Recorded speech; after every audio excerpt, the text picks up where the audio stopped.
En la-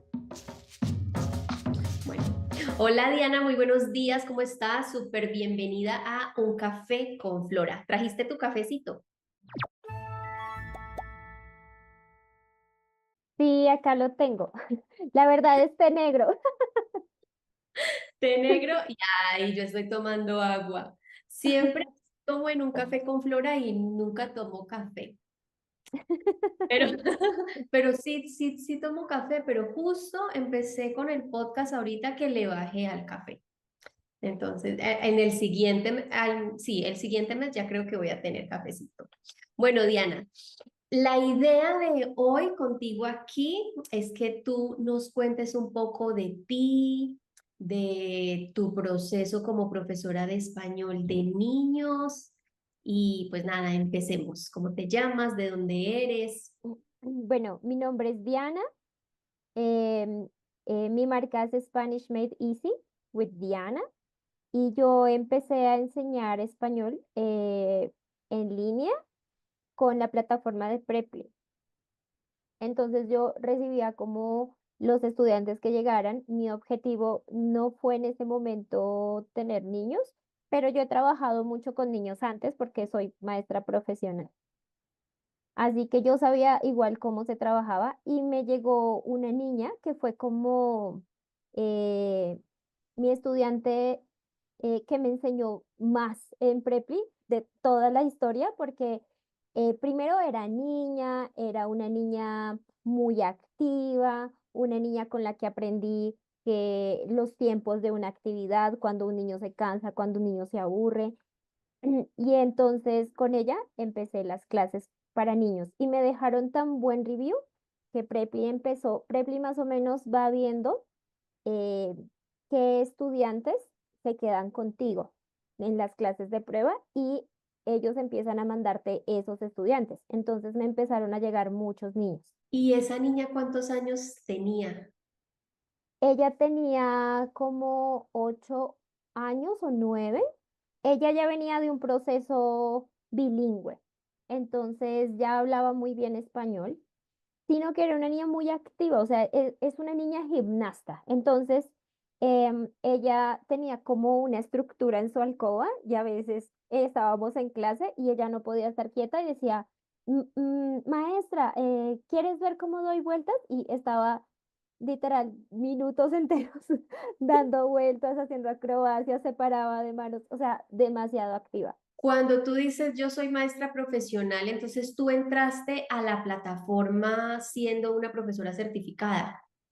No, es que yo soy profesora, yo estudié en un colegio normalista y yo estudié licenciatura en educación básica, pero mi énfasis no era español, sino ciencias naturales. Pero igual, por todo el respaldo pedagógico, entonces entré como maestra profesional por el título universitario. Ok, cuando tú entraste en la plataforma, ¿cuánto cobrabas tú por clase? Yo empecé cobrando más o menos $10. Ok, bueno, entonces una persona que entra a una plataforma entra cobrando más o menos $10. ¿Cuánto cobras en este momento? Ahorita en la plataforma depende. Mis estudiantes que vienen de procesos largos pagan un poco menos porque pues ellos vienen conmigo desde $10. Entonces hay unos que no se han igualado, pero la tarifa general es $28 y depende del tipo de estudiante, cobro hasta $30 por niño. Enseñar español para niños es enseñar español con fines específicos. Es un trabajo más arduo que necesita más preparación, más recursos, con una clase donde quedas más cansado, entonces es una clase que tienes que cobrar más cara. Bueno, ¿qué tipo de estudiantes has encontrado en tus clases? Bueno, existen los niños que vienen de un proceso bilingüe, entonces que vienen de escuelas bilingües, ellos ya tienen una estructura y los padres lo que buscan es un apoyo escolar. Entonces, cuando está muy pesada la carga o los papás ya no hablan suficiente español, entonces buscan un maestro que ayude a los niños. Ese es el primer grupo de niños.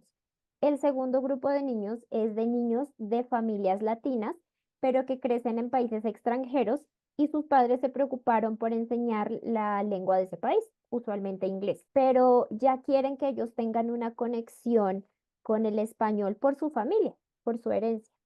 Y el tercer grupo de niños es niños que sus padres quieren que aprendan una segunda lengua.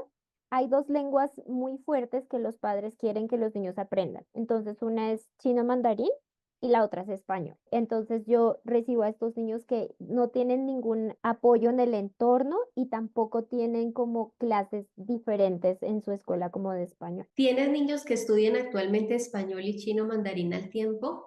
Sí, tengo dos, tengo cuatro, pero es que dos vienen en proceso de aprendizaje de chino mandarín y dos ya tienen como segunda lengua, porque nacieron en Estados Unidos, pero son de familias chinas.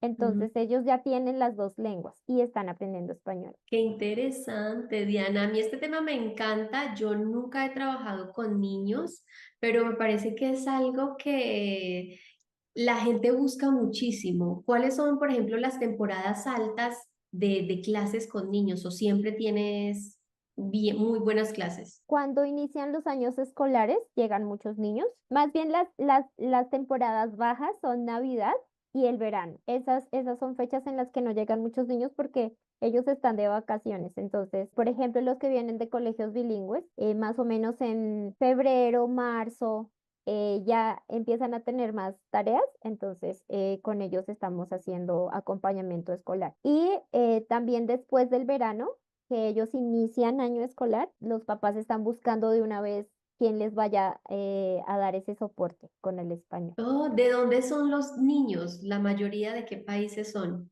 Yo tengo estudiantes, la mayoría son de Estados Unidos. He tenido estudiantes en Canadá, tengo un estudiante en Países Bajos, pero su familia es de India. Y tengo un estudiante en Inglaterra, él vive en Londres, pero su familia es de Letonia. Ah, mira que lo que tú dices es diferente. Mira, acá voy a hacer como un paréntesis. A pesar de que una profesora le dé clases a niños que tengan el mismo nicho, no quiere decir que las temporadas altas y bajas sean las mismas. En No. otro podcast, nosotros estábamos hablando con Leticia. Ella fue profesora de español en un colegio de Estados Unidos o en colegios de Estados Unidos durante 10 o 13 años. Es que tengo un perro que adopté y no se quiere salir. Ya lo está sacando. Berraco perro. Sarita, ya sácalo y cierra la puerta, porfa, porque no me voy a concentrar acá. Ese virus se me quedó acá.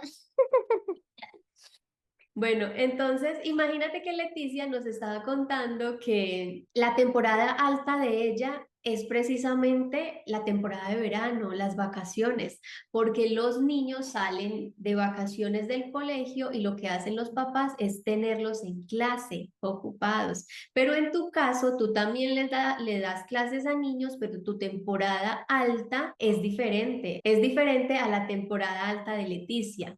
Claro, porque yo hago mucho acompañamiento escolar y Ujú. también, por ejemplo, yo trabajé mucho con un niño, él sigue tomando clases conmigo, pero no tan frecuente. Él entró a un colegio bilingüe cuando ya estaba grande, cuando ya tenía 8 o 9 años. Estos niños empiezan desde el daycare a aprender español, entonces, claro, ya le tienen mucha ventaja y entonces empezamos a preparar un examen de admisión. Era casi todos los días. Entonces, yo estoy haciendo apoyo para el colegio y para exámenes. Entonces, por eso mis temporadas más altas son cuando ellos están estudiando. Y en vacaciones, pues a los niños se los llevan de viaje. Mis estudiantes son muy viajeros, muy viajeros. Entonces, usualmente en verano se van. Porque además, como son niños que tienen también raíces en otros países, por ejemplo, siempre varios se van a China, otro se va a Singapur, siguen tomando clases, pero el cambio de horario es difícil. Entonces aquí podemos ver una diferencia y es que tú le das clases a niños que están en colegios bilingües, que Como el 50%, sí. empiezan español desde que están muy chiquitos. Mientras que lo que pasa con Leti es que ella le da clases a los chicos que empiezan con español, que empiezan a ver el español como segunda lengua, pero ya cuando empiezan casi que el high school, Ah, ¿sí? ok, ya son Vienen adolescentes. no vienen manejando el español como una segunda lengua desde pequeños, sino un poquito más grandes, ¿ok? Entonces, ahí vamos encontrando como las diferencias. Qué habilidades lingüísticas sueles priorizar? Pues hablar es la primera. Porque, bueno, es que hay otra clasificación de los estudiantes y es el grupo de niños escolarizados y niños no, pues alfabetizados y no alfabetizados. Entonces, por ejemplo, cuando hay niños que no saben muy bien leer y escribir en inglés, pues mucho menos en español. Entonces, con ellos toca trabajar mucho la memoria y speaking. Entonces, las primeras habilidades que se trabaja con ellos es hablar, luego escuchar. Luego vas adicionando un poco de leer y finalmente la habilidad que es más compleja para los niños es escribir. Entonces, escribir, por ejemplo, yo tengo un niño que está conmigo desde los 6 o 7 años, porque ahora tiene 9 o 10. Entonces, ahorita con él estamos trabajando más escritura, pero viene de un proceso de 3 años conmigo, porque él te habla perfecto. Yo ya no hablo casi nada en inglés con él. Es Qué muy lindo. rara la palabra, pero la escritura es ahorita nuestro punto a mejorar. ¿De qué edades tienes los niños? Yo he tenido desde 5 años, tuve bueno, tenía una niña que tenía 7 y su hermanito 3, pero su mamá me pedía como que con el niño solo trabajara una palabra los últimos 10 minutos de la clase de su hermano. Entonces con él solo trabajábamos una palabra, que era muy pequeñito. Pero ya clases desde 5 en adelante. Ahorita la más pequeña que tengo tiene 7. Qué lindo y qué difícil también. Sí, sí, o sea, para mí el reto más grande es que no sepan leer y escribir. Yo ya, la verdad, no estoy aceptando niños que no sepan leer y escribir, porque a mí se me complica más, porque son dos procesos diferentes. Tú necesitas hacer un proceso de alfabetización y otro es enseñar español. Entonces es más complejo. Toca dividir la clase en las dos cosas, como aprender los ABCs o escribir tu nombre, aprender poco a poco, muy pocas palabras, y otro es enseñar español, que es enseñar estructuras sencillas. El tema de los materiales, ¿qué tipo de materiales usas? Los libros de Lola y Leo son mi principal herramienta, son mi amigo fiel. Entonces, con ellos trabajo porque ellos están hechos con el marco común europeo de referencia, es decir, que ellos siguen la estructura que se debería seguir en una lengua, pero para un niño. Entonces, ellos no te dicen que estás aprendiendo gramática como lo haces en una clase, sino que enseñan desde unidades didácticas, como por ejemplo los cumpleaños. Y entonces estamos trabajando los números y la familia. Vamos a trabajar la casa. Y entonces estudiamos posiciones del lugar. Vamos a trabajar los animales. Vamos a estudiar la rutina. Pero entonces la gramática va allí. Vamos a estudiar el espacio y con esa vamos a trabajar el pasado. Pero ellos no saben cómo, en esta unidad vamos a empezar pasado. Ellos no saben eso. Es muy Ajá. intuitiva.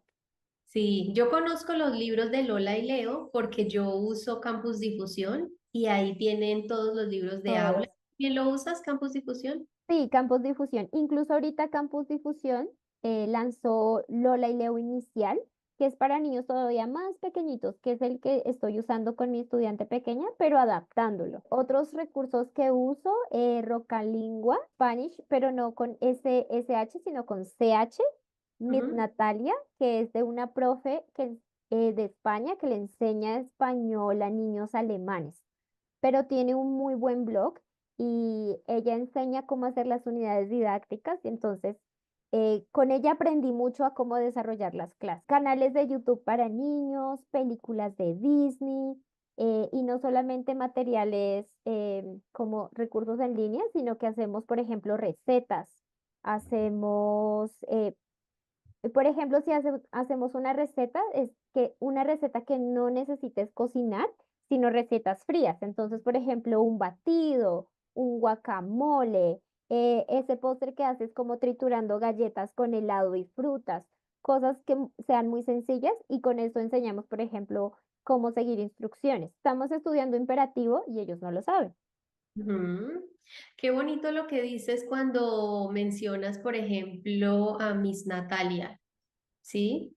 Que dices, ella enseña a otros profesores cómo hacer la estructura.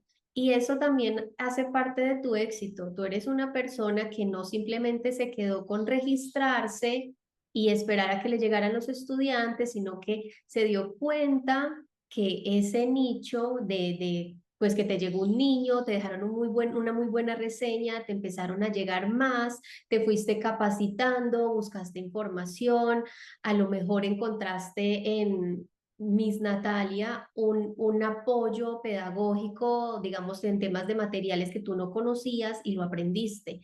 Lo mismo que hay otras personas que están escuchando y viéndonos, están aprendiendo de ti. ¿Sí? Esto es un proceso. Uno debe empezar a fortalecer esas áreas donde a lo mejor, pues no es que no haya sido fuerte, sino que a lo mejor no sabía que podía hacer eso. Sí, ¿Sí? y desde tu habilidad también. Entonces, por ejemplo, yo conozco profes que saben tocar guitarra, entonces ellos hacen la clase tocando guitarra. Otras profes que son muy buenas pintando, entonces enseñan en español pintando. Por ejemplo, cuando yo empecé con esos niños tan pequeños, yo tenía en la casa un títere eh, y es un mono. Entonces yo no sabía qué hacer y se me ocurrió una vez coger el mono y empezar a jugar con el mono. Fue un éxito. El mono tiene reviews en mi perfil. Entonces, sí, entonces los estudiantes decían, "¿Y cómo se llama?" Y yo, señor mono. Y entonces el señor mono y me pedían el señor mono. Ya no porque ya ellos ya están más grandecitos, pero cuando los niños están entrando, el señor mono. Y es un títere que ni siquiera es tan bonito, pero que a los niños les encanta. Claro, lo que tú mencionas, encontrar que cada una de nosotras tiene una habilidad diferente y en eso siempre hago mucho énfasis cuando una persona es nueva y quiere empezar a dar clases de español. Yo le digo, no te vas a copiar de otra persona, esa no es la clave. La idea siempre es que tú sepas como qué habilidades tienes, qué fortalezas tienes, que las potencias y que puedas demostrar con eso que tú sabes que puedes crear una conexión con esos futuros estudiantes y que así es que le vas a llegar, ¿sí? Y Bueno. conectarte con tu niño interior también es importante para trabajar con niños. Entonces a veces uno llega con, ay, niños, ay, qué difíciles, que son complicados, es que son muy activos.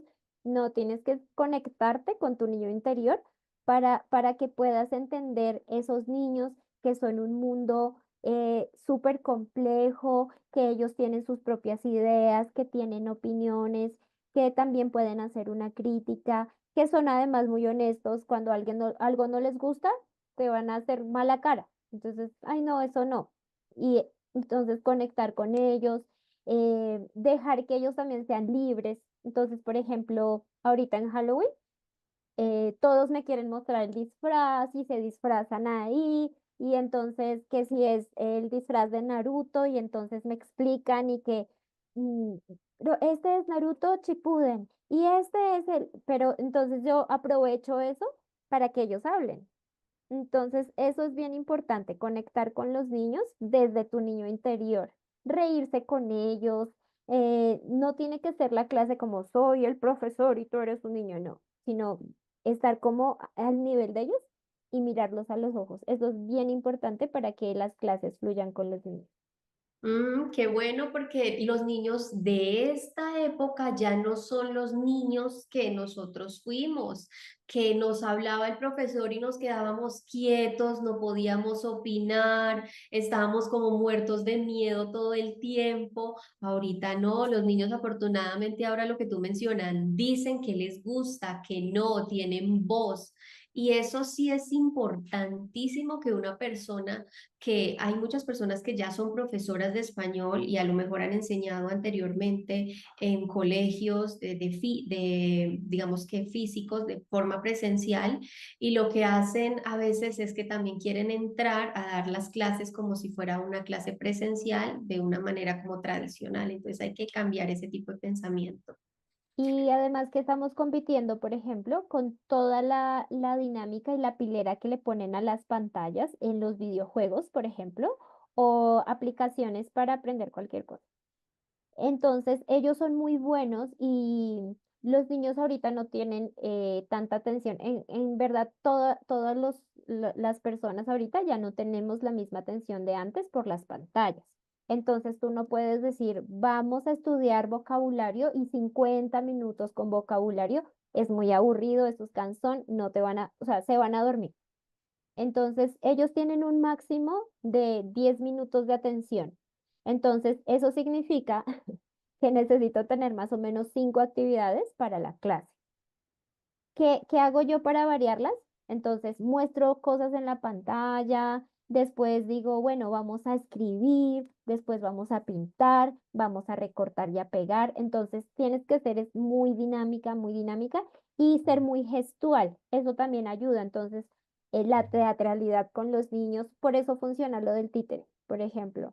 A veces, por ejemplo, para aprenderse un verbo, repetir el verbo es muy aburrido, entonces vamos a jugar a que tú adivinas qué estoy haciendo. Entonces, ¿qué estoy haciendo? ¿Qué estoy haciendo? ¿Qué estoy haciendo? Y entonces eso es muy llamativo para ellos. Entonces, toca hacer es Ujú. muy dinámico. Toca tener mucha energía. Sí, hay que entrar a romper como este tipo de cosas tradicionales que a veces lo que tú dices, vamos a esperar que el niño se quede 50 minutos con clase de vocabulario y pues no es así. Yo no he trabajado con niños dando clases, pero yo sí he trabajado con niños como psicóloga. Estuve una vez en un consultorio de psicología y allí no había un espacio para los niños, entonces era pretender que nosotros atendiéramos los niños como si fueran unos adultos.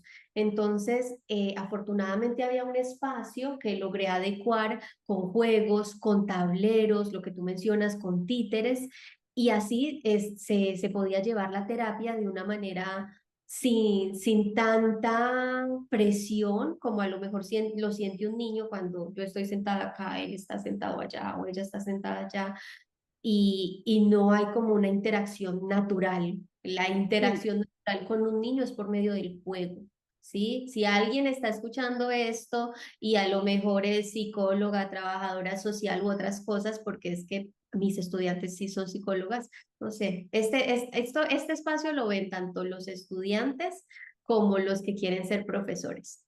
Y la idea acá es que tanto el estudiante de español aprenda algo, no solamente como de vocabulario y que obviamente nos conozca, como la que está pensando o el que está pensando empezar a enseñar español online. Diana, yo sé que nosotros no tenemos tanto tiempo, pero me gustaría que me contaras cómo es el tema del proceso de aprendizaje del español de los adolescentes. ¿Tienes adolescentes? Tengo adolescentes.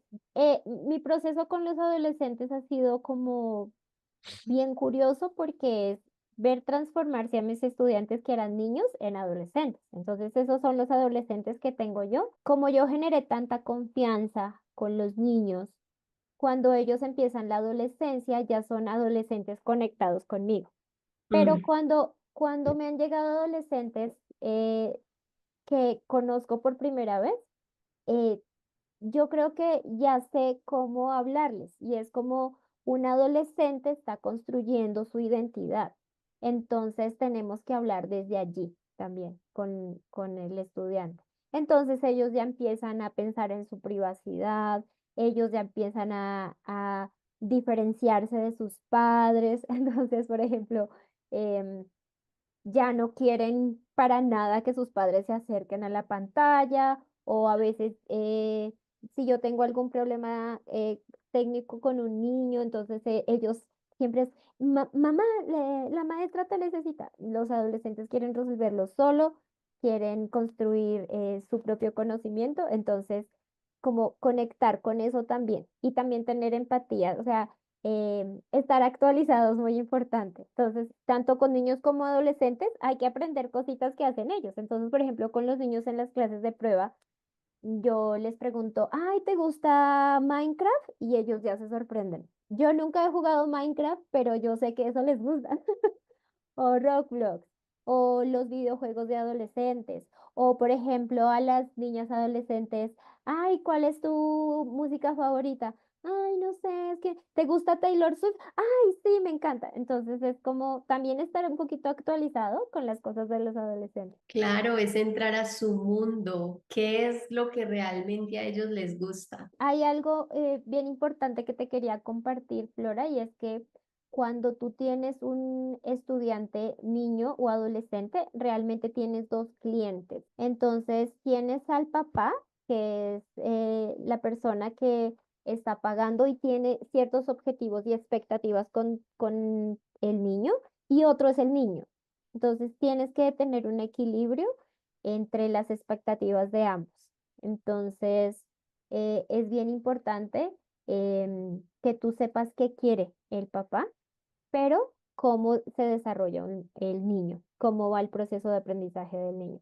Porque los papás quieren que ellos hablen español muy rápido. Entonces, cosas que yo trabajo para que los papás estén un poco satisfechos, yo trabajo mucho con la repetición. Entonces, todas las clases hacemos presentación personal. Y eso a los papás ya les gusta mucho, que desde la primera clase ellos sepan decir cuál es su nombre, de dónde son, cuántos años tienen y dónde viven. Y luego vamos aumentando con cada tema. Pero la repetición, y los papás sienten que sus hijos están hablando español aunque estén repitiendo, ellos ya están muy felices. Entonces, eso es muy importante.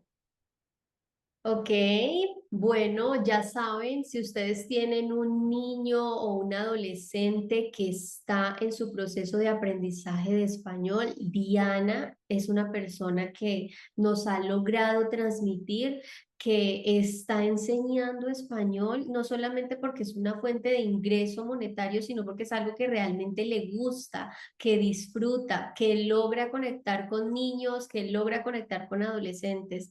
Siento que en este momento no es tan fácil encontrar una persona que dé clases de español a niños y que realmente lo disfrute. Pues nada, aquí voy a dejar el perfil de Diana para que vayan, la conozcan, la pueden contactar de manera directa por medio de Insta, que es donde ella está más activa. Bueno, pues muchas gracias por la invitación.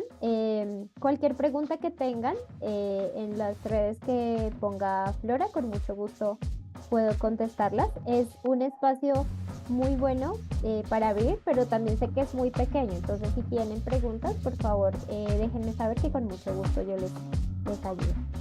Exacto, nosotras estamos acá grabando, pero realmente ya vamos a entrar a clase. Yo voy a entrar a una clase con un estudiante, Diana va a entrar a clase con un estudiante también de sus chiquitos, porque Diana es profesora de niños.